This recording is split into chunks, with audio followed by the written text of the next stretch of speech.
যদি বিএনপি ক্ষমতায় আসে আসলে তারা কি এটা চলমান রাখে নাকি মানে আপনাদের মতামত কি?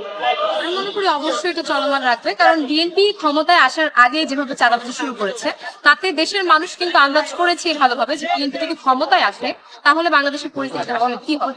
আমি গতকালকে একটা ভিডিও দেখলাম, বিএনপির একজন নেত্রী ভোট চেয়ে যখন তারা নির্বাচনে অংশগ্রহণের ব্যাপারে জনগণের কাছে যে মতামত দিচ্ছে, তখন তিনি সরাসরি সেখানে বলছেন যে আমরা যে আপনাদের কাছ থেকে ধানের শীষের পক্ষে ভোট চাচ্ছি, আপনারা আওয়ামী লীগের লোক ভাবতে পারেন ধানের শীষে কেন ভোট দেবেন।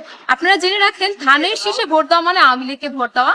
আপনারা যদি ধানের শীষে ভোট দেন, আমরা 10 বছর পর হলেও আপনাদের মৃত্যুকে ফিরিয়ে আনবো। তো এতে কিন্তু স্পষ্ট বিএনপির চরিত্রটা আমরা তুলে ধরতে পারি মিডিয়ার সামনে। আমরা দেখতে পাচ্ছি যে বিএনপি গণ অভ্যুত্থানের পর বিএনপির গণ অভ্যুত্থানের সক্রিয় অংশগ্রহণ ছিল এবং গত 17 বছরেও বিএনপি অনেকভাবে নির্যাতিত হয়েছে, সেটা আমরা জানি। কিন্তু গণ অভ্যুত্থানের পরে এসে সেই বিএনপি তারা যাদের দ্বারা নির্যাতন করলো বিগত বছরগুলোতে, যাদের বিপক্ষে যে 24 গণ অভ্যুত্থানে অংশগ্রহণ করলো, তাদেরকেই কিন্তু সঙ্গে নিয়ে নির্বাচনে আসছে। তাদের মধ্যেই সেই আওয়ামী লীগের দোসরদেরকে কিন্তু ঢুকিয়ে দিচ্ছে, তাদের এক প্রার্থী দাঁড় করাচ্ছে আওয়ামী লীগ। সেটা আসলে সকলের কাছে এখন দৃশ্য।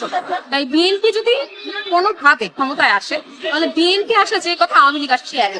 আওয়ামী লীগ আসলে আমরা এবং আওয়ামী লীগের আমলে আমরা যা যা দেখেছি দেশে, সকল ভোগান্তি আমাদের হয়েছে, যে সকল ভোটাধিকার আমাদের হরণ করা হয়েছে এবং বাংলাদেশের মানুষকে নির্যাতিত হতে হয়েছে, বিএনপি আসলে সেই একইভাবে আমাদের নির্যাতিত হতে হবে, বরং আরো বেশি নির্যাতিত হতে হবে। কারণ আমরা জানি বাংলাদেশে আওয়ামী লীগের পর বিএনপি একটা বড় দল, এবং সেই বিএনপি যখন এখন আওয়ামী লীগের সাথে জোট বেঁধেছে, বিএনপি, আওয়ামী লীগ এবং ভারতীয় যে সকল দোসর, তারা প্রত্যেকে মিলে কিন্তু বাংলাদেশকে গ্রাস করে ফেলতে চায়।